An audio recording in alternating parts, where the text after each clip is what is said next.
you know what we love at BikeRadar? Fancy bikes, expensive bikes, and lightweight bikes. And this one, the Canyon Ultimate EVO CF 11 LTD, is all of those things. Catchy names aside, the headline specs for this bike are without doubt the weight and the price. This bike, which bear in mind is a size XL, comes in at 6 kilos out the box, which is pretty light for a stock bike, and especially light for a bike that comes with a power meter and a computer and all that sort of stuff. But critically, that weight, or lack of it, comes in at quite a price, with this particular model coming in at £11,770.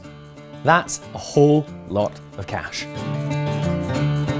So what do you get for your hard-earned cash? Well, a pretty dreamy build overall. This XL model comes in at 700 grams for the frame and 270 grams for the fork, which is seriously light stuff and considerably lighter than the non-EVO version of the Ultimate. Looking at the group set, we have a SRAM Red drivetrain, which is matched with a set of SRAM Red brakes. But that's not all. There are some upgrades in there, and we do have some very lightweight and I suspect very expensive ceramic speed pulleys. For the crankset, we have a THM Clavicula M3 crankset, which is about as light as you can get on the market, but that's also fitted with an SRM power meter. Very expensive stuff. I've no doubt if you're going to be the owner of this bike, you're going to be putting out zillions of watts, and all of that information will be read out on an SRM PC8 computer, which comes with the bike, which is quite unusual. For the wheels, we have an equally exotic option, and we have lightweight by name and by nature, Meilenstein, though I'm sure I'm saying that wrong, wheels front and rear in the Clincher version, and these are fitted with a set of Continental Grand Prix TT tyres. The rest of the bike in terms of finishing kit comes from Canyon. We've got their H36 integrated cockpit, which we've gotten very well with, and then the VCLS leaf spring seat post, which will add just a little bit of comfort to the ride.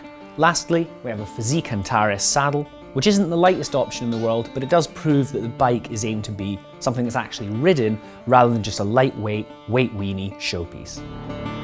Now 6 kilos is not the lightest you could build this bike. There's definitely places you could drop weight, and if that's what you're interested in, there is also the 10.0 SL, which is actually cheaper than this bike and comes with a more weight weenie build overall. So for example, the red brakes are swapped out for a set of THM fibulas, and you don't have things like the power meter or the PC8.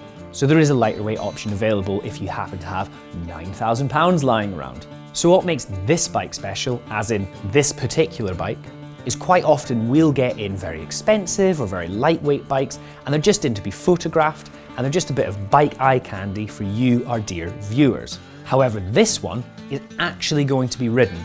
It's going to be part of our Bike of the Year 2019 Superbike test, and it's going to be ridden hard and tested properly. So we'll be able to tell you come early next year whether £11,770 gets you something truly special, or something totally excessive. What do you think?